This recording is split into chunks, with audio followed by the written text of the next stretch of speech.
Hey, folks, welcome to Free Press Sports with Carlos and Shawn. Carlos, it's good to see you. It feels like it's been a minute. Was it the Thanksgiving holiday, I think, that threw the clock off here a little bit, and I've not seen your lovely face? Yeah, absolutely. It feels like the Thanksgiving game throws everything out of whack. Even, I don't know how you feel, but when I get back, I think Thursday, Sunday after we cover that game, and I think Friday, Saturday, and then Sunday feels like it just. My wife the whole weekend was like, well, what? I kept thinking it was the wrong day. It's like, it's only Saturday. Okay, so yeah. And she wanted you out of the house. She wanted you out of the house on Sunday. Is that it? Absolutely. Yeah, it is always a little too long. Yeah, it is always odd when you get to the Sunday during the fall and there's no Lions game. Yeah, and you forget. And then Thursday to Sunday, you don't think of it as such a long break, but something about the holiday starts to feel like it is. So it actually has been a little bit of time since we've chatted. I hope you enjoyed the rest of your Thanksgiving and got refreshed a little bit, but because you're going to need it, man. There's almost too much to talk about. There's a lot going on in our sports world in Detroit and Michigan at the moment, and so we're going to do something a little bit different, Carlos. And I hope this is okay with you. You said it was pre-show. Yeah. So hopefully you won't change your mind. But we're going to do not a lightning round where we spend 30 seconds or a minute, but we're going to try to get through what we think are, but actually they're probably more than 5, but we narrowed it down to 5 topics because they're all newsworthy, and we're going to try to speed through those relatively quickly. Does that work for you? Yeah, absolutely. Tigers and Wayne State basketball and all those. Yeah, Detroit City soccer, all those big important topics. Let's go real quick. Hillsdale indoor soccer. I don't even know if they have such a thing. Yeah, but Madonna. They probably don't. That's a commie sport, and Hillsdale probably doesn't play. Hillsdale probably doesn't play soccer. All right. So here's what we're going to do. We're going to go through the Lions, Michigan football, Michigan State football, the Pistons, and the Wings. And I think it's pretty obvious why most of those are what the stories are with all of those organizations right now. We're going to take a break in the middle. We'll probably take a break after football when we pivot sports. So, and then we'll of course get to your favorite part of the show, which is your favorite thing. And I'm looking forward to hearing that a little bit later. But in the meantime, let's start with the Lions. You're going to New Orleans. When are you going? You going Thursday? I hope. Take a little extra time, eat some food. This isn't the Shawn Windsor NFL Palooza where I go 5 days early. I knock on friends' doors who have to pretend they want to see me. L.A. You are hounding your L.A. Your poor friend who came from Projection? Fort Worth. Well, you were just in Los Angeles for how long? 6 days? I was working. I was going covering backpack. You were working Pac-12 stuff. No, I appreciated the one. I appreciated the one story you wrote out there. But no, you went to Disney World, man. Yeah, true story. By the way, about that was I was supposed to talk to the guy I was excited to talk to was Rodney Peete, but then his father had to go in the hospital. So he was like, "Oh, I'm sorry, I've been trying to." And he's a friend he's not a friend, but his connection is through Rob Parker, who we both know, the great Rob Parker. And I felt so bad. He was a perfect guy, right? Because former Lions quarterback, USC Heisman Trophy winner, all that stuff. And he wasn't a Heisman Trophy winner, was he? I don't think he was. He played at USC. He was a big shot at USC. He didn't. Barry Sanders won that year. Looked like a movie star, by the way. No. Yeah, no, that's and a great he's married to Holly Robinson Peete. But yeah, it was good. I don't do that, Shawn. I'm just going in on Saturday, covering the game Sunday. To Kirkland Crawford, if he's listening, our sports editor, it can be done, Kirk. You can just did it and cover the game and come home. You just did it in LA, and I think you were going to do it in New Orleans, but then your plans changed. Hopefully you'll at least get out and see. Have you been to New Orleans before? I have. I've been there for a week before, Shawn, when the Lions played in the 2011 playoffs, and I was out there. Our buddy Gene Meyer sent me out, and I was embedded with them. That's right. That was a lot of fun. It was actually they practice in Metairie, which is not a nice town. But it was fun to see Sorry, Metairie, if we have any Detroiters down there, because it's always cool. I don't have know Detroiters if you everywhere. do this. one of the things I find fascinating as a sports writer is, like when you go to different teams and cover them, you kind of see how their operation works, and it's different whether it's whatever sport it is, but just how they run things, because we're just used to how the things run here locally in Michigan. But it's always fascinating how different programs, different cities, different teams have different ways they do things. So it's always interesting to me. I'm not spending that time. I'm not going to the Saints facility this time, but I will be be in the French Quarter with our boy Dave Burkett, who promises me we may actually have dinner together. He usually like Halo nice. Drops. Yeah, Halo does. Drops like at midnight on Saturday because his kids play like 14 sports. Yeah, he does. He does all of his work. He's a big prep guy. He's a coach, right? He coaches, so he's used to doing all the prep work. And as we all know, coaching is mostly what you do leading up to the game, right?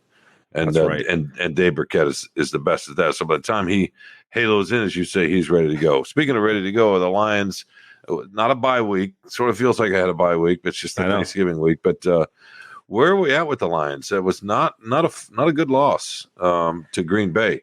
Dan Campbell said he was not going to panic. There was no reason. They're still 8-3, but all of a sudden, man, they've got forget the issues for a second. The defensive issues, which we all know are there. The turnover issues the last couple of games, especially with Jared Goff. But the schedule, man, it's daunting all of a sudden, right? Denver's won 5 in a row. They're coming up. They got to go to Chicago after New Orleans, and we saw how tricky Chicago was at Ford Field a couple of weeks ago. They have Minnesota twice. The Cowboys are playing almost as well as anybody. They have to go there. So what do you think about what they have facing them? It's a little harder than maybe we thought it was going to be, but Chicago just beat Minnesota.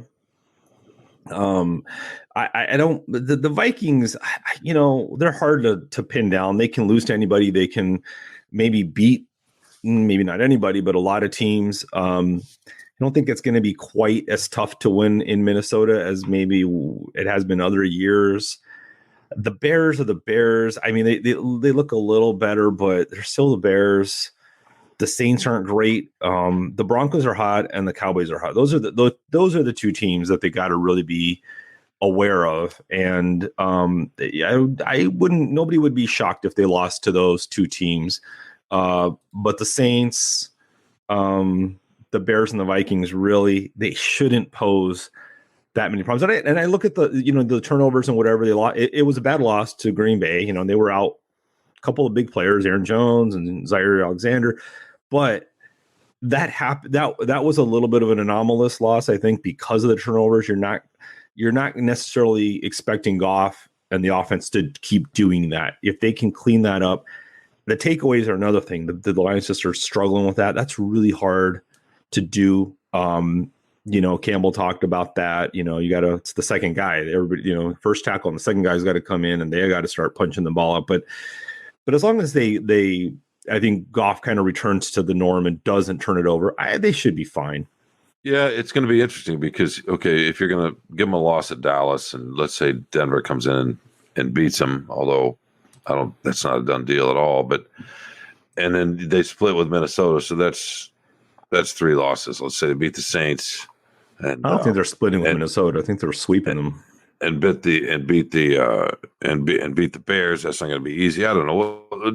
It's not inconceivable that they have 3 more losses, right? That they go 3-3 the rest of the way, and then you're 11-6, which is still, a pretty good record, right? That's what I predicted for the season. That's probably about what you predicted too, right? Did you predict 11 I predicted wins? 10 wins. 10 wins. 10 wins. So which is progress from a year ago, but the start, all the hype, the way they're going, I wonder if 11-6 is how that's going to feel. I guess it depends on how they get to 11-6, right? I mean, if they somehow stumble at New Orleans and they go lose in Chicago and have a 3-game losing streak, all of a sudden that's going to be difficult. But then if they kind of ride it at the end, right? So I guess that it just all depends.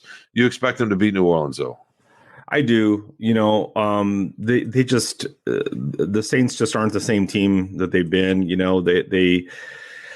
They're struggling. They're not great in any facet of their of their game. Jameis Winston's not a great quarterback. I mean, they can win. And I think when you heard Dan Campbell talk about this on Monday, obviously he came from the Saints, spent several years there with Sean Payton and Drew Brees, and it's not the same team anymore, obviously. And traditionally, yeah, it was hard. I mean, let's not forget they used to be the Aints, right? Back in the Archie Manning days and all. Oh, you're going all way that back. Stuff. Yeah, way back. But they traditionally were not a great team, and then the Drew Brees era happened and the Sean Payton era, and that's over. So, I don't think the Dennis Allen era is like oh my God, this is the new Sean Payton. I don't, they're still trying to figure it out there. They've probably got to make some moves and some changes before that really gets going. And the Superdome can be loud and it can be intimidating, but I don't think it's going to be, I don't know, maybe they get up a little bit for the Lions. But I just don't see them as a big threat. They just lost to the Falcons. I mean, this would be a bad loss. It would be a bad loss, and the Lions should be worse than the Green Bay loss because Green Bay has actually been playing a little bit better, and that quarterback of theirs had some talent, had himself a day. Now you could say, well, the Lions contributed to that by not rushing him, but the dude made some really nice throws, and a few times even under pressure. The few times they actually did pressure him. No, the Lions should win. It would be a bad loss. They need this based on how the strength of schedule is kind of increased here a little bit, and they're fighting for positioning, home field, all that sort of thing. So, but we're in a semi-lightning round. That wasn't super fast, but we need to move on. We need to get to the next topic, which is the Michigan Wolverines. They beat Ohio State for the third straight year. Carlos, it did not snow this time like it did 2 years ago when they broke the streak when Jim Harbaugh won for the first time over the Buckeyes. But they're back in the Big Ten title game for the third year in a row. They play Iowa Saturday night in Indianapolis. They should win. Iowa is still what's the right phrase? Offensively challenged. Terrible. Yeah. No, they're defensively. They're good. Yeah, they are. I don't expect Michigan to go hang 40 on them or anything like that, but they should win, and that sets up the third straight college football playoff appearance. Right now, they're slotted at number 2. If Georgia wins the SEC championship, they will remain the number 1 seed and probably pick New Orleans. It would make sense that they would pick the Sugar Bowl. The semis are the Sugar Bowl and the Rose Bowl, which would put Michigan out in the Rose Bowl. So who knows? Maybe have a little Rose Bowl magic is what they need to finally break through. But where are you at with this team? McCarthy looked a little better, not quite as hobbled against the Buckeyes. Harbaugh's back on the sideline. What do you think, big picture? I mean, I assume you think they're going to beat Iowa. I say they roll with the hot hand and keep Shawn Moore as the coach. I mean, he's doing a fantastic job. Why change it up at this point? It's been fantastic. Coach of the year, maybe. It's very telling, right? Harbaugh's not even there, and they're still beating the Buckeyes. And they're just you predicted that you didn't believe in the Wolverines, and you predicted that they would lose. I did, and I heard from Michigan fans, as you can imagine. Yeah. I heard. From Michigan correctly predicted they would win almost by the exact score. So thank you. You can't see, listener can't see me patting myself on the back, but they can see it as a metaphor in terms of how you write. That's right. Yeah, I'm glad it comes through, Shawn. No. Yeah, they're just too complete of a team. They just don't have many weaknesses. Blake Corum, as you wrote in your column, that you reminded everybody that he said at the beginning of the year, it's national title or bust, and he's motivated. He played a great game. Defensively, they played a great game. JJ McCarthy looked a lot better. I mean, he was supposed to be kind of more still banged up, but he really came through. And I think that the Iowa game is a foregone conclusion. They're gonna beat the Hawks. It's not going to be a contest. And then do they play Washington? In the CFP semifinal, and that. Oh my God, you would be going out to LA again, wouldn't you? Oregon, but they'll probably beat Oregon. I think Washington will beat Oregon. And it is Oregon. Washington's not been as sharp lately, but yeah. But it's you don't believe in Michael Penix Jr., but I do. But and for all the listeners out there, it's Oregon, not Oregon, Oregon.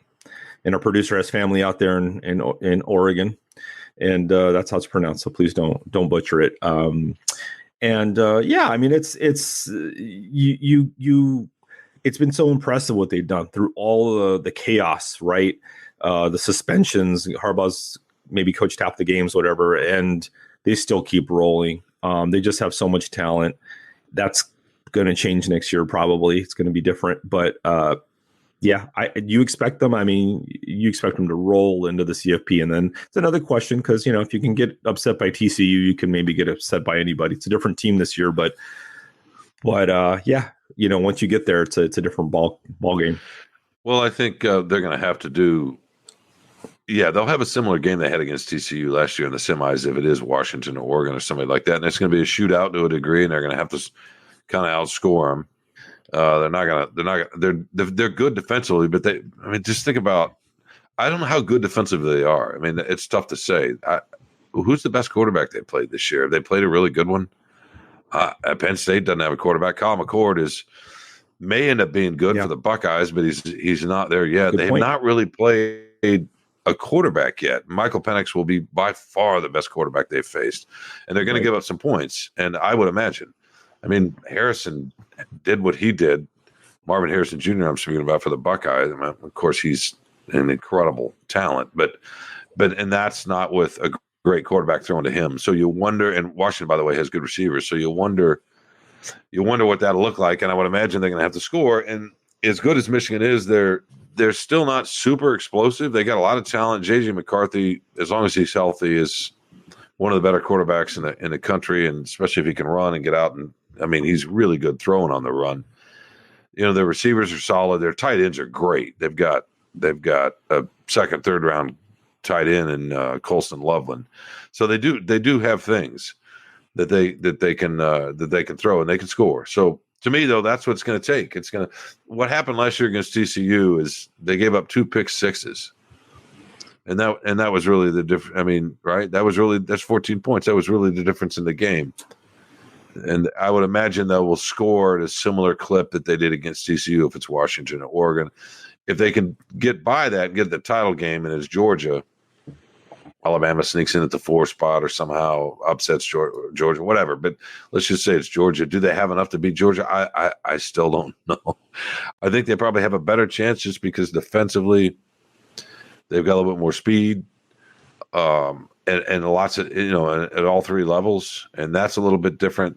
Loveland's a matchup issue. I don't know that they'll be able to run the ball much against the Bulldogs, but McCarthy, the last time they faced Georgia, it was with McNamara. McCarthy's much more dynamic. So who knows? I wouldn't necessarily favor Michigan, but this is their best chance to me to do this. And Harbaugh keeps saying all year, this is the team. He says the team, this is the team. So that's what he thinks. My 2 things on this is, one question is Will Johnson, their best cornerback, left the game with a leg injury or something, lower body. If he can play, that'll definitely help. We'll see what his status is uncertain for Iowa in the Big Ten game, but championship game. But then when they advance, whether he's there against Michael Penix or whoever it is, they'll need him for sure. They'll need him. But here's the other thing. Here's the thing that, and I don't like to believe too much into the hype and whatever. But the one thing is J.J. McCarthy is a borderline first round draft pick, probably in the late first round, might slip into the second. I think that if the one thing he hasn't shown that if you read any of these draft things, whatever, is he has not put the offense on his back and carried it. He's not just taking over. He's not, and that's what NFL teams want, is this dude is the dude. He makes everything happen. Everything runs through him. He wills the team to win. He leads them. And McCarthy hasn't had to do that. He looks like he has the ability to do that. But because of the way they run the ball and the way they run their offense, he doesn't have to. But if he did that now, when all the spotlight is on him in championship games, in semifinal, whatever it is, high profile games, that will make him a surefire, and they win, make him a surefire first round draft pick. There's a lot riding on this for J.J. McCarthy. So I think that may be the X factor motivation that maybe he needs to ignite the offense and to, push them over the top. Well, he has done it a couple of times this year, 2 or 3 times, in fact, where he's been the engine of the offense and made just ridiculous throws. But he hasn't done it against. I mean, I'm Good trying teams. to think. Yeah, exactly. He did it against Nebraska. It comes to mind. He had some nice throws against Minnesota. Yeah, he did. A few games where he's up near 300 yards or whatever, and squeezing the ball into tight windows and on the run. But yeah, not against the level of competition he's about to face. That pass that he made to Roman Wilson when the linebacker turned and didn't look back. He should just put that on a clip and just send it to every NFL GM and say that. No, it's ridiculous. And he's got that kind of arm. He's got that in. And that he studied it. He knew the linebacker once he turns doesn't turn back. That said a lot about him. But now, no, for sure, he's got a lot of ability. They don't have a dynamic receiver. Roman Wilson is a good player, and Cornelius Johnson's a good solid receiver, really good run blocker. Their best, the toughest cover is Colston Loveland, and then AJ Barner after that. He's another tight end who's going to play in the NFL. Those are probably their 2 toughest matchups. And hey, you know what? We've seen teams win big with really, really good tight ends. Absolutely. So it's by the possible. way, are you gonna text Brad Holmes and tell him that Cornelius Johnson's a really good run blocker? Because you know how you love that the Jamison Williams is a really good run blocker, so that's draft him in the first round. When a team wants to run the ball like the Lions do, like Michigan does, it helps you have receivers that can block. How about if you can catch the ball? Well, yeah, that always helps too. Johnson's got solid hands. He's just not a burner, right? He's not overly athletic. He's not particularly fast. Relative to really fast receivers. He's a good, solid receiver. How do you have to qualify it? Of course, we know you're talking about receiver. You're not talking about us. We run 6'5", 40s. No, because it's always been a pet peeve of mine, and we talk in sports when we're throwing around terms like, "Oh, he's slow." Well, no, he's not slow. No, yes, he is slow. We're not comparing him to the trash man. We're comparing him to other people of his caliber. Of his as a human being, he's not slow at all. That's always. Or when somebody says, "Oh, he's a loser," or "He's a bum," or he's this. It's like, no, he's a professional athlete. What do you? I mean, it's the baseline needs to be a little bit higher for what these folks accomplish. All right, let's take a break. We didn't get to Michigan State. There's not a blue wall. We want to give it the proper time. We want to see if we can do this lightning round. We're gonna have to speed this up. Yeah, if we want to get through the rest of we got to go Roman Wilson speed here. Yeah, we got to speed this up. Or Jamison Williams speed, if we really want to talk about or Calvin Johnson speed. How about that? All right, let's take a quick break, and we'll be right back with the rest of our lightning round. I promise we'll speed this up, and more from Free Press Sports with Carlson Shawn.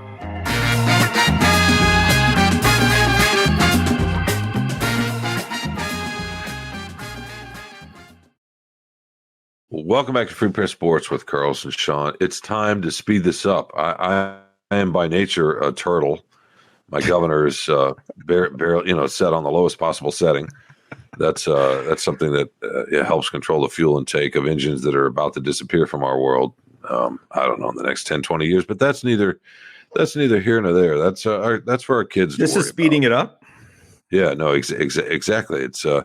It's not helpful, man. And we still have three subjects to get through, and we don't want to short. You're gonna work hard to cut hockey, aren't you?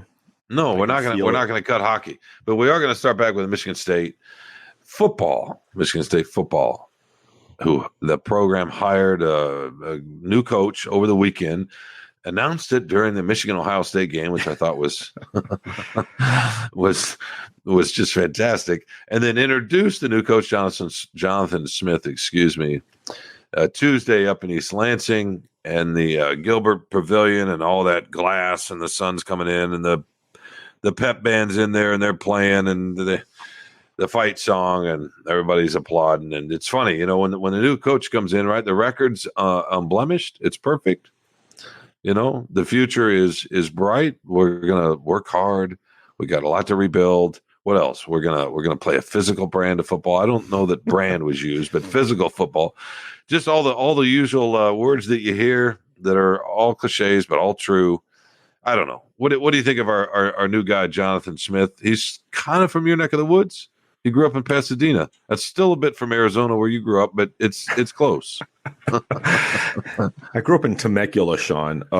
No, I mean, yeah, I like him already. Pasadena. I mean, I was literally born a couple miles from Pasadena and grew up there in San Gabriel and for a little bit, and San Gabriel Valley, where you're going back. You're going back, obviously, to not necessarily. I mean, who knows? A few things could happen to prevent that from happening. But no, what do you think? West Coast guy work? Coming, but he's not your typical West Coast guy, right? I mean, I shouldn't say typical. That in itself is not fair. But how college football fans think of West Coast college football, his Oregon State Beavers did not play. I mean, they had some innovation and some creativity and so forth. So he's a quarterback himself, or a walk on at Oregon State, ended up setting records there. But they were, they got off there in the trenches. They like to hit. They played, especially in the Pac-12. That's kind of how they won. So he's not. He's a Midwest guy in that way. If we want to keep into stereotypes. Well, yeah. I mean, if things had broken right, Oregon State would be in the Big Ten, right? I mean, 4 of the teams are coming to the Big Ten. So yeah, I don't know if you can really say that, once UCLA or probably USC starts winning the Big Ten West, and there's going to be a showdown with Michigan and USC in Indianapolis, I think that'll be different. People won't think about the West anymore as much. They won't, will they? No. And, people bounce it around. They go, I mean, Harbaugh was a California coach, at USD. Twice over, right? Yeah. Stanford. No, three times. He coached 3 teams in California. 3 teams on the West. I mean, the NFL doesn't matter. It doesn't count. But yeah, I mean, so it doesn't matter. Football's football. It's not like, the West plays a different way and the South plays a different way. It's all the same. So I don't think that's going to be a problem. The X's and O's. Maybe recruiting, sitting in a Midwestern house a little bit more often with the mom and the dad and getting the kids to come and, selling the program and who you are. That might take a little bit of time for him. Might be hard for, Michigan State always struggles with its recruiting class, but yeah, that might be a little bit, but I think coaches, it's football more than anything else. It's not really a culture because, half the kids come, or not half, but several kids come from the South. There's really good athletes in the South. So, and then maybe it'll help them to recruit in the West too. Maybe there's some athletes you can snag from California, but yeah, I don't worry about that. He's gonna try to keep. We'll see how many, but I think he's gonna try to keep a few coaches that were on the staff that he liked. I mean, Harlan Barnett could be one of them. He wants to have a few of the guys with Midwest ties, Michigan ties in particular, because one of the things about recruiting is getting to know the high school coaches. So when you're talking about geographical difference, it's not cultural difference as much as it's haven't spent time around what high school does, what high school does. Exactly. You just got a network. And so my guess is he'll try to address that with his staff, and then he'll have some work to do getting around and introduce himself and all. I mean, that's all part of it. But he seems like a smart guy. He seemed like he genuinely wanted to be here, thinks that he can win at a different clip and a different rate than he did at Oregon State. And he's right. Michigan State, not that long ago, was in the college football playoff and playing in Rose Bowls. And D'Antonio won, 10 or 11 games 5 years in a row. And I don't know that kind of stretch is available again, but who knows? So it does make some sense. Yeah, no, it was definitely a step up, and that's no offense against Oregon State, but it was. It's not the highest level, right? Especially right now, but it was a step up, and I think it's just for Michigan State and that community in general, just getting a chance to kind of officially now they can move on from one of the toughest falls they've had in their football program in a long, long time. Yeah, it's a breath of fresh air. I'm sure you were at the press conference, just watching it on TV a little bit. I got the sense of it that people were more than anything just happy to let's just let this be the last. That's right. That's right. And the tragedy on campus that happened this year. There's been a lot of stuff with that program and that school that it's gone through. They need a palate cleanse. They need something to focus on, something new. And everything breaks right, Michigan wins the national title. Harbaugh goes back to the NFL. McCarthy gets drafted in the first round. And so, that clears the path for Jonathan Smith to win the Big Ten East, in his first year. Hey, Ryan Day gets fired. Yeah. Ryan Day gets fired. Yeah, that's it's too fun to have Ryan Day. I think I don't want to see him go. I know Michigan fans probably do, but no, just those cheeks and all that hair, the hair dye, right? I mean, just my favorite meme was when someone put music to their little hype thing, and they do in the circle before the game. They set it to the Benny Hill music.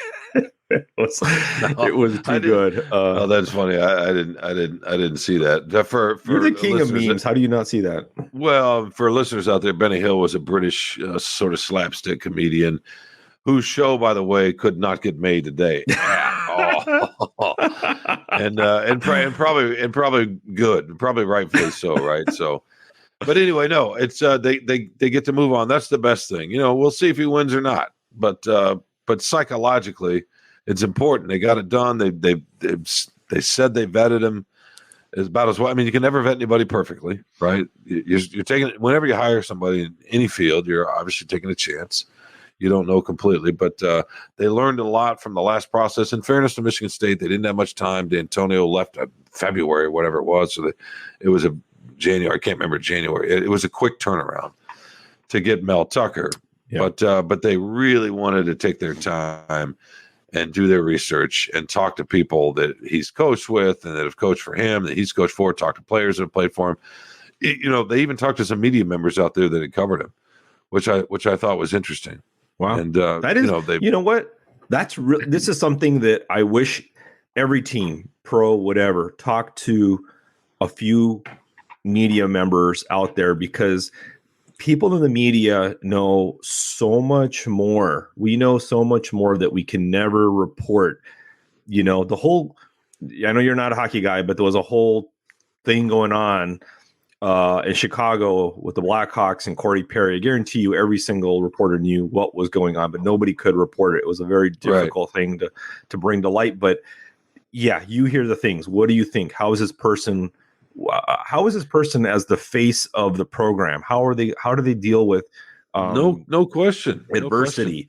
No person, no coach, no administrator, no whatever is ever going to tell you that. They're never going to. It's always easy to get the positive spin. Oh man, he's a hard worker and blah blah blah. But the media, they'll tell you like, hey, especially happens, in off the record, right? Especially in off the record conversations. Of course, off the record. That's what you want. And one thing a long time ago, the Lions did. I remember. I don't think teams do this as much anymore, but they brought in Jim Schwartz and they had him talk to the media before he was hired. As kind of a test of how does he deal with the media. And it's a little bit of an artificial setting. You don't need that as much now because every press conference is, coordinators is, it's on TV, it's on camera, whatever. But that's something that's important to know. How do they deal with adversity? How do they deal with struggling and winning too? But mostly when the bad times come, how are they going to represent your program? Alan Haller told me he watched hundreds of YouTube videos just for that purpose, to watch how he handled the press. Yeah. Or sometimes there might be a YouTube video of speaking to boosters or whatever. And I know you're on a certain, you're presenting a certain kind of face there, right? It's not a facade when you're in certain crowds, booster crowds, but still, I thought that was interesting. And I thought that was really smart, and read as many articles as he could get his hands on. And by the way, he said there wasn't one negative word with all the reporters. And he said that mattered to him. Yeah. And because these were off the record conversations, right? So, yeah. I mean, maybe you don't make or break your decision whether to hire him or not, but it fit into a larger pattern of what they had been learning. Again, if he can win, he'll stay. If not, he won't. And it really does come down to that. But they wanted somebody that wasn't going to come in and embarrass them. You know what I mean? By the way, and at least have a chance to win.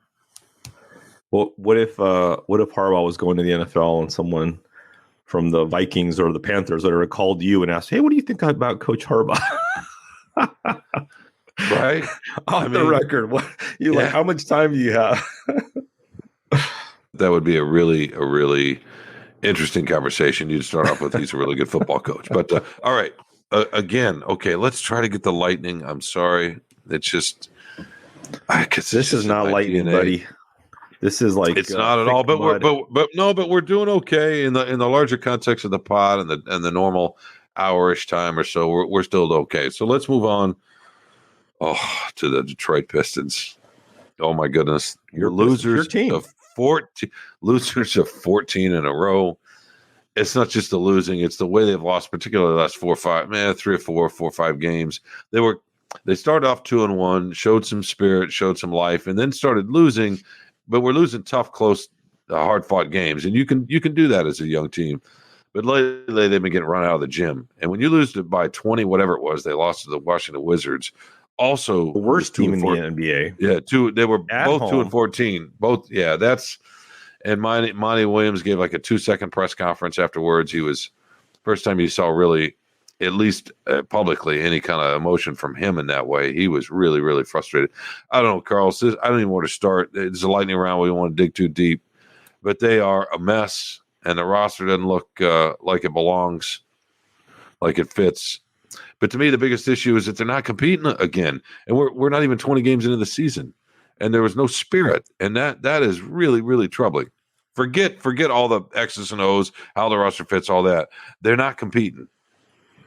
Well, I mean, everybody wants to blame Troy Weaver with this, right? The roster, the whatever, and how many years has it been now? And but isn't this? I mean, the uncompetitiveness isn't that on the coach? If that's what it is. Monty wasn't supposed to come in here and, coming from the Suns and winning 1 million games, and he's supposed to turn things around. So, it's not always as simple as who's to blame the most here. But is it the roster construction more, who they have in the positions they have? Is it the coaching, the motivation? I mean, to me, when you're getting run out of the gym, that's the coach. That's the coach is not. It's not like they don't have any talent. I mean, come on, and it's like, losing to the Wizards by what was it, like almost 20? I mean, that's ridiculous. No, that was the low point of the season. And, by the time y'all are listening to this out there, they may have set a NBA, not an NBA, but a franchise record for consecutive losses because they're playing the Lakers Wednesday night. And they could, even if LeBron doesn't play, they lost to the Nuggets a week and a half ago. Well, Jamal Murray didn't play, and Nikola Jokic was tossed. I think he was tossed that night. He didn't play the second half of the game, and they basically lost to Kentavious Caldwell Pope, a former Piston. So the fact that LeBron may never got rid of him. Yeah, the fact that they may not play. Look, I mean, we don't need to get into all the roster stuff. The bigger question is, are these young guys going to turn out or not? I still think it's too soon to say. I know there are folks that are starting to worry about Cade Cunningham. There are other folks that say, no, the pieces around him don't fit. He's not to optimize his talents. We will see. Jalen Duren remains promising. Jaden Ivey remains somewhat promising. He's looked better lately. Asur Thompson looks really promising. Maybe not as a dominant. What are we going to see? We're seeing number one it now. option. They're horrible. No, exactly. But how much longer do we have to see? To see of what? If it's going to work out, it's been horrible. I'm talking about with these young, whatever. Nothing's happening. No, with these young players, that's the thing. You can't. I mean, NBA guys. Thompson's a great defensive player. All this stuff. Where is that? How come it's not working together? He's actually playing really well defensively. That's how you have to look at this. See, to me, there are a couple things going on.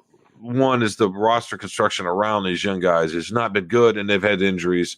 People don't want to hear that, but it's true. But to their point, too, the critics' point, the roster around the young guys is not good, and it's not been a good fit. So that's one thing. But the young guys in the league don't start most of them unless they're Luka or a generational guy, which Cade Cunningham is not a generational player. He may end up being a really good player, maybe even a great player. Who knows? But it's still, you don't start sniffing your prime until 3 or 4 years in, usually. Right, for a lot of the guys, you can go down the list and see. Toss out the LeBrons, whatever. So I don't know. I mean, maybe Weaver doesn't deserve it. They're going to have a bunch of cap space after this season, and I think a lot of people are worried that he's not going to know what to do with it. And if he does anything with it, it's just going to make it worse. Is he going to last? Is he going to even make it? He might not. And I'm with you on Monty Williams. I wonder. Monty Williams is a good coach. But the listlessness this team's playing with Right. And no, he's trying to build a defensive identity. I get his why bench Jaden Ivey to start the season. He's starting Ivey now because they need buckets. And Ivey's been better. He's actually been a little bit better defensively. So maybe you could credit Williams for that. He's looked better defensively. Ivey has. But the problem is, people don't want to hear that, right? Mm-hmm. They just don't. It's just a mess. People didn't expect them to win much, right? No. Maybe to flirt with the playing game at best, but yeah. At best, but even that was sort of a pipe dream, right? Yeah, 30 wins would have been a success. Yeah. And they got 2. I mean, what are they on pace for? Like 6? They're on pace for like 6, yeah. And what's or 7 maybe. And what's crazy is that they actually did look like they turned the ball over from the start. So the turnovers have been there even when they were started off 2-1, but they looked like they had a little oomph to them those first few games. You're like, okay, you could see them picking a game off every 3 or 4 games. And it just completely dissipated. It makes you wonder, does Monty Williams even want to be here? Did he just come for the money? He didn't look like it when after that press conference where this isn't funny, I mean, it was, and you know what? And let me, I mean, first, let's just be clear. This is all your fault, Shawn, for going to Summer League and writing all those hype pieces that whatever. Well, no, I stand by Thompson. Thompson's going to be a really good player for a long time. He's shown that already. No, he's a rookie. I mean, he's whatever. I think even good coaches.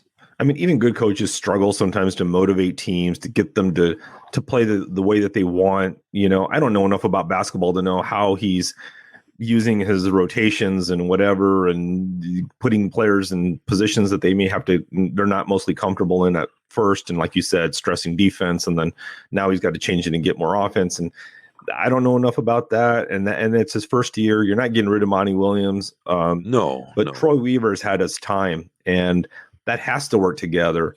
So if it's not working together right now, I mean, it's fair to wonder how much more time. But if you bring another GM in and they want their own coach, whatever, I mean, then the clock's really ticking on Monty Williams if things don't change. But it just wasn't going to be. Nobody thought it was going to be this bad, right? No, and I don't see them getting rid of Weaver in midseason unless they win and lose another 14 in a row. Then Tom Gores may have no choice but to do it. You're gonna have to have a head, a sacrificial. Yeah, exactly. At that point, it's just a public relations move. But I think Gores probably wants to give a little bit of time with Bogdanovich back. And people say, well, he's not Jesus. I get it, but he was their leading scorer a year ago. And the young guys desperately need vets. He's their best shooter. Yeah. And just sometimes one person, even if he's not a dominant player, but he's a really good player. And I get it, he's a little older. Very good.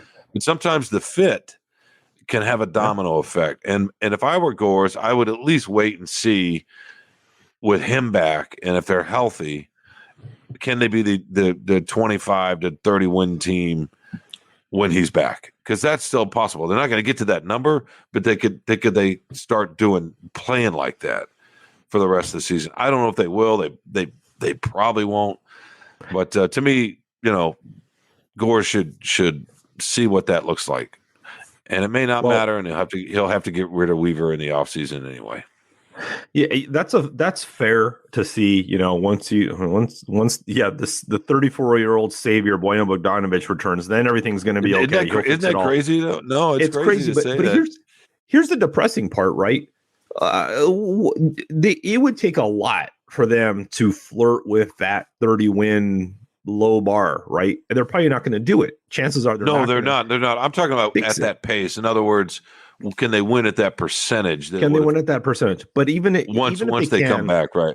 Even if they can, that's probably against the odds.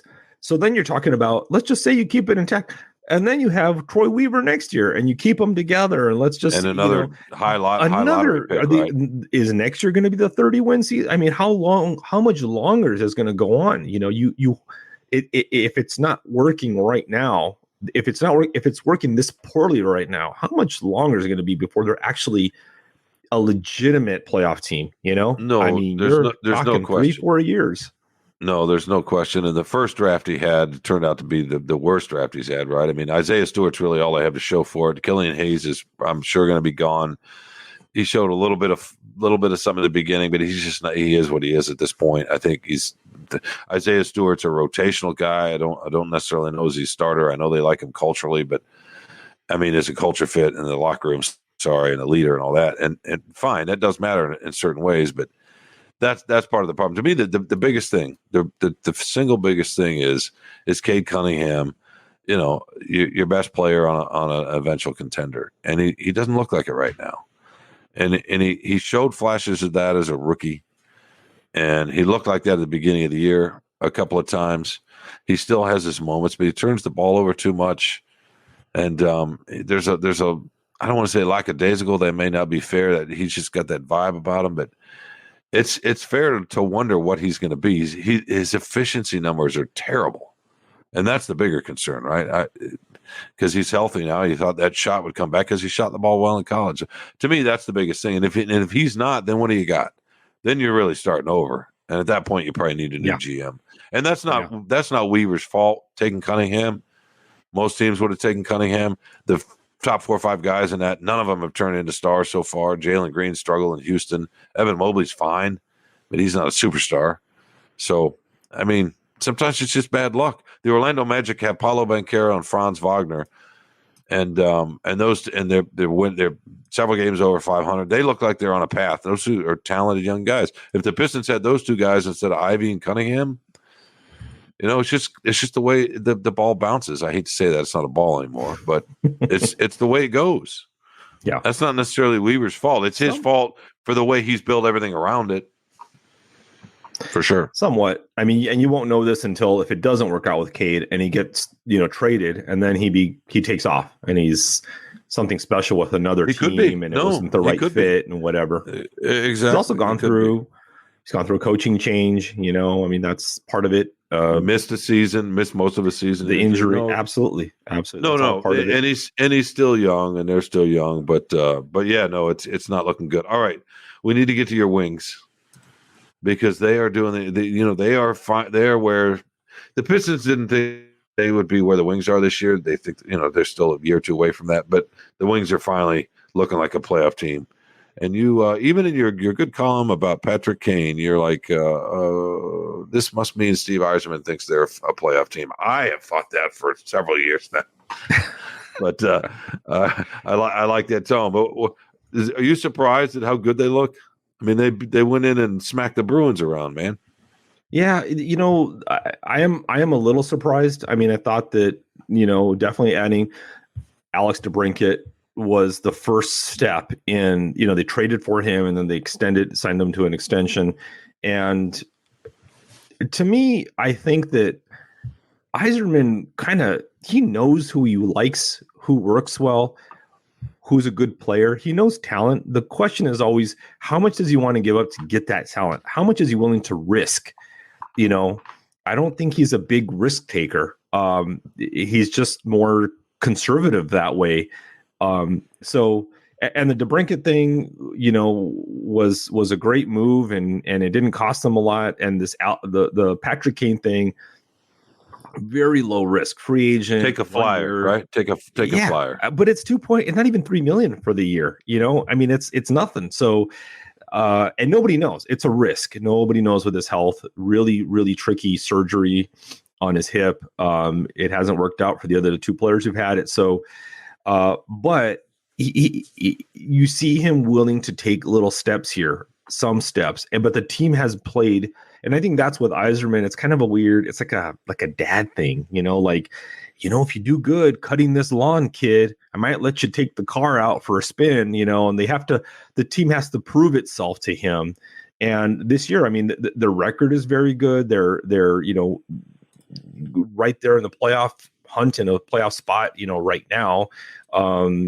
But their power play is good. Their net differential in goals is very good. So it's not like they're just beating the Bruins and they're tanking, and they didn't do great in Sweden, which is 1 point, but they're consistently, the loaned brought up, they've gotten points in 14 out of 20 games. So they're always there. They're always either finding a way to get a point or getting to and winning a game. They're competing. They've only had how many times have you watched them play where they just don't have it? They're not getting after it. Not very many. right? No, and I don't even think last year that was too much of a problem either. No, Lalone helped with that last year for sure. And their young guys Larkin, in some ways, has never looked better, right? Lucas Raymond even is playing a little bit better. I don't know. You could say DeBrincat, you could say age, maybe it's getting a little more experience, maybe a combination, maybe the coach. It's everything. I mean, they need to, and the other thing has been defense. They need to work on their tighten up defense, and that's the big thing is, do they add a big time defenseman? Because Simon Edvinsson, he's their top pick a few years ago. I think I don't know what he was. He was a top 5 or whatever pick, maybe 2 or something, but he's in Grand Rapids. He clearly hasn't been ready yet. Didn't make the team out of camp. So everybody is hoping that he comes up and they pair him with Sider. He's, another difference maker. Probably isn't going to do it this year. So they're probably going to have to add somebody before the trade deadline. But that's the question is he going to go out and do that? Is he going to make a splash and add a big piece? But he's going to have to give up draft capital. He's going to have to, that's really what we haven't seen him do yet. But these are signs. The Kane signing is a sign that he's moving in that direction, that I'm adding pieces. I see. And so far it's been very conservative moves, safe moves. But at some point he's going to have to take a risk and go give up a first round or second round or whatever it is to get somebody to make a difference. Because that's where I feel bad about the Wings is I think last year they were right there. They were really pushing, before those games in Ottawa. And, he got rid of Tyler Bertuzzi. And Dylan Larkin literally cries, and they were pushing and they've been pushing for, we don't want to be sellers of the trade deadline again. And I think it's kind of sometimes a self-fulfilling prophecy. It's like, well, you're not very good, and I'm going to get rid of players to make sure we're not very good, and I may get more draft capital and draft more players. But and Yzerman says, just to finish that thought, Yzerman says this all the time, that draft, you don't know what draft picks, right? Nobody knows. He says that number 1, number 2, nobody knows. Especially in hockey, right? It's like baseball. I mean, absolutely. It's like maybe not quite as bad as baseball. Maybe not quite as bad as baseball. Yeah, they're not 50 rounds, but it's a lot, and they don't know. It's tough. I don't think he's saying you're not very good as much as what he said. You're not quite good enough yet. But we're getting there, and I think that's you're talking. The dad analogy is a good one. He wants to see his kids get to a point where they're going to invest, right? And that's really what it's about. And he did. He saw enough last year that he went out and got DeBrincat, and that's really changed a few things. So no, they're fun, man. I'm sorry. Go ahead. No, I was just going to say they're fun. I mean that's part of this too, right? They're not just winning; they're fun, and they're mostly young, and that's they've gotten smart vets around them. It's the opposite of what the Pistons have done, by the way. Yeah, they're youngish. I mean, they're not super young, but they and they've got when Lalonde, one of the guys that makes a difference for them is David Perron.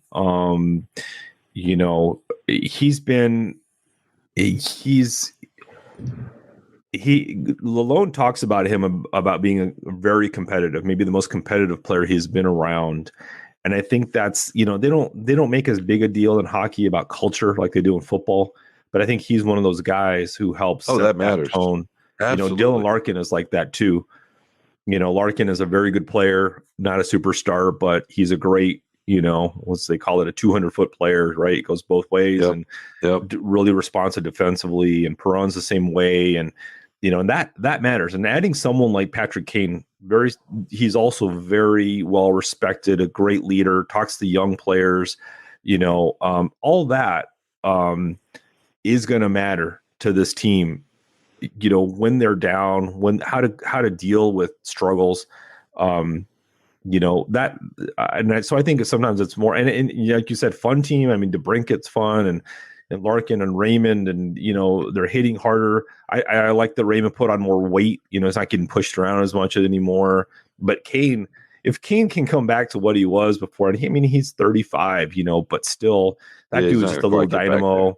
Get under your skin. I mean, it's just fun player. I hope he returns to something like what he used to be in Chicago. Yeah, even if it's just, he's not going to get back there, but even if it's close, that'll be something. All right, we got through our subjects. We need to get to the favorite thing. I say we take one more quick break, and we come back for your favorite part of the show, which is whatever you think is the best thing in life from the last week, which I think is awesome. And I can't wait to hear it. We'll be right back with more Free Press Sports with Carlos and Shawn.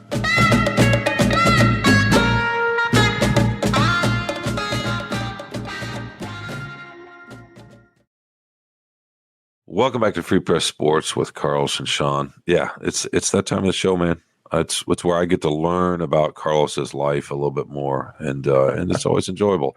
What you got for us? It's a little bit on the sappy side, but it's very Shawn Windsor. Closet sap. You're a closet sap. I'm a closet sap. I admit it. Yeah, it was Thanksgiving, and that our kids were home from college, our two daughters, and my wife had big plans for, we're going to watch these movies together. We're going to do this. We're going to do that. And what they really wanted to do, they're twins, is they wanted to hang out in one of their rooms and watch anime, Japanese anime. And we're down there, and there was a movie we're going to watch, and my wife's, she's like, well, I guess we're not watching this movie. And they're upstairs, and we can hear them like laughing and giggling and laughing over whatever show they're watching. She goes, I really miss hearing this and hearing the laugh, because with when you're empty nesters, as there's not a lot of vibrancy in the house and laughing, giggling and all that. You realize how much you miss it when you hear it. Oh again. Yeah. So that was it. That was just That's awesome.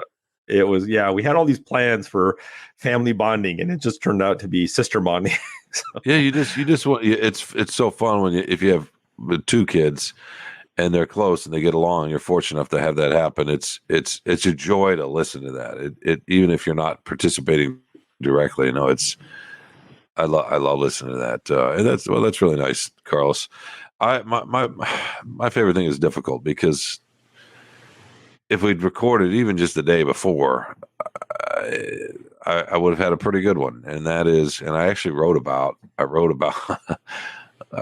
this guy, and I wrote about him twice because I got a fair amount of response from readers who wanted a second piece about how it unfolded. And let me just quickly recap. A classmate of mine from high school in Texas, fell in love with the Michigan Wolverines in the early 80s. He was a freshman in high school, saw the winged helmet, and no connection to the school, never been to Michigan, never been to the campus, whatever, and just sort of spent his adult life loving Michigan Wolverines. He's been in Houston for the last 35 years. Been to Detroit. He'd been to Detroit a few times for work 25 years ago, but he'd never been to Ann Arbor. Anyway, so it's a bucket list to come to see Michigan play, and more so to come see Michigan Ohio State play. So I saw him at a reunion 4 or 5 years ago. It was the first time I'd seen him in 35 years, once in 40 years, basically. So just having him come up, experience that. I got to show him around the town, the campus. That was great. Reconnecting with him a little bit, and then being able to write about it a little bit, and then have people sort of be interested in his story. I think it's part of a pride thing too, not just with the University of Michigan, but with an outsider coming to see the state and enjoying himself. And he had the time of his life at the game. I took him to get a Detroit Coney because people put that in his ear that he needed to have a Detroit Coney. Oh my God! So we did that. In any case, that would have been my favorite thing, and it should be, because it's a pretty special thing. How often do you have something like that just randomly pop up in your life? Somebody you've seen once in 40 years come up and actually spend some time with him. It was great. But I got to say, I went to Hamtramck High School Tuesday evening after I went to East Lansing to meet the new coach and write a column there, and filed that and drove straight to Hamtramck to watch my son's coaching debut. He coaches a freshman high school team in Ann Arbor, and that was really, you're talking about sappy. You're talking about being saccharine. I walk into the gym. I got there late in the second quarter, and I looked at the scoreboard and could tell they were winning by a few. And I looked down at the court, and I saw my son, and I looked at the game, and a kid, and for his school, I don't know this kid, never seen his team. I've heard about his team. He talks to me about it sometimes after practice. The kid hit a 3-pointer, and that's the first thing I saw on the court. And Carlos, the feeling I had, it was weird, because not weird, but it was interesting, because I've never seen this 14, 15 or whatever. I've never seen this team before. I've never seen that human being before. And I just saw this random person hit a 3-point shot on a basketball court, and it was all I could do not to get tears in my eyes. It was unbelievable. And I immediately thought, I could see my son's girlfriend in the stand with another friend. They had made the drive. They wanted to support him in his debut. And I thought, I'm not going to go over there and be a big mess. So I turned and walked out of the gym to compose myself. And I got a long winter of this. I got to compose. This is ridiculous. It was. I loved watching him play, my other son play, or just do anything they loved. I've always loved that. But there was something about him being in charge and being responsible for all those kids and watching him interact with them and how they looked to him. And it overwhelmed me for a minute. And I eventually settled down and watched the game and and I knew some people, and I've been around the program for a while. And that was great. But it shocked me, Carlos, how that felt. Why would a 3-point shot or any kind of basket or any kind of positive play you first see, why would I have that kind of reaction? That's not my son. It really surprised me. It just the way I felt. Maybe it's just pride, in some way. Just watching it, but not even pride. Just watching him do what he loves, and he's starting on his journey. That's what it was. And to see a tiny bit of success. And I know it's just one basket, but yeah. Anyway, so that was my favorite thing. I hate to do that to my longtime classmate and friend from Texas, but that was it. Did they win the game? They did. And what was that like afterward? That was fun. His team started to go nuts, and he grabbed him quickly to get him in the handshake line. and then he texted me later on the bus ride, because he's an assistant varsity coach too. He's a head freshman coach and assistant varsity coach. And he texted me on the bus ride home and said that when he went into the locker room after the game, he ran and jumped in the middle, and they all started jumping up and down around him, and he jumped up and down with him. And he said they were all screaming and hollering. That's sports, man. Well, that's great. That's sports, isn't it? I like how you snuck 2 in there, by the way. So you're still going to have to do one. You can't bank one. You got to do one next week too. Yeah, I just didn't want to. Yeah, I feel bad that it wasn't my favorite thing for the Texas thing. That was great, but nah, Hamtramck, man. No, by the way, that's a great neighborhood. The schools in this, all those kind of row houses, not quite row houses, but they look like row houses, even though they're not. All the white wood. It's funny because Detroit's so much brick, and you go into Hamtramck and everything's wood and mostly white wood. And I love those. I love the way those streets feel. But, it's been a while since I've been in Hamtramck. Yeah, no, I've been over there for. It's not too far from Keyworth Stadium where the DCFC, Detroit Football Club, plays, and that's quite a scene. Anyway, that's another podcast. We should go there and do a live podcast. Yeah, with all those crazies marching and singing and chanting and getting drunk. Oh, maybe not. Yeah, I thought you just wanted to go to the bars and eat some Polish food or something, but no. Well, no, we can do that too. I think we need to start recording from restaurants. That'll be great. Yeah, we'll make our producers quit over the audio difficult. We can barely get this thing out, Shawn. We have so many. We're so technically inept. You and I. No, but people, or you'll come over here and we'll cook something together and talk about it. I don't know. We'll make a cooking podcast with a little bit of sports thrown. All right, man. We need to get out of here. As much as I enjoy your company, we gotta wrap this up. We need to thank some people. Who do we need to thank? Well, we need to thank, Robin Chan, our producer, deserted us for some reason and pawned us off on Andrew Burkle, our intrepid assistant sports editor. I always want to say Brickle, by the way, like Butter Brickle. Old school ice. That's probably one of his nicknames. Yeah, like it was probably his basketball. Smooth like Butter Brickle. Never been a nickname of mine. No nickname. Smooth like Butter Brickle. You guys just making assumptions over there, but hey, I'll take it. See, that's a West Coast. He's a true West Coast guy. He does not make assumptions. You know what I mean? No, nobody in the West makes assumptions about anything. No, they don't. Who else? Our executive producers, the Glory Hounds, Kirkland Crawford and Anjanette Delgado, as usual. We get fired if we don't mention their names at least once. So. And then our editor, Nicole Avery Nichols, who signs the checks. But Shawn, obviously, you know who the most important the listeners. The listen. I mean, I want to thank you, Carlos, for putting up with me. It's a tall task. It's a tall task, and it's something I look forward to every week. But no, the listeners, yeah. Thanks for joining us. We're grateful. You can find us, obviously, wherever you find your favorite podcast. Please subscribe or rate us. Just do your thing. You know the deal. The podcasts have been part of our culture long enough. I shouldn't have to tell you this. To be honest, it's ridiculous, actually. But it's what our bosses want, because this is how newspapers are. We start doing something and we keep doing it, and that's what we're going to do. We are grateful for the listenership, though, right, Carlos? Absolutely. Super grateful. Super grateful. All right. Until next week, are we going to talk after New Orleans? It's a good question. I don't know, because you're traveling, so we'll have to figure that out. Yes, I am. And I'm actually traveling that Sunday evening.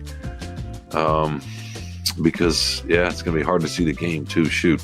Well, maybe we can figure something out. The selection show happens that Sunday, and so that's kind of how we had to book it. But I don't know. I guess what we're saying, listeners, that we might have a show. Stay tuned. Yeah, we might have a show Sunday night. We will definitely have one next week, though. Until then, thanks for joining us, and we'll be back with more Free Press Sports with Carlos and Shawn.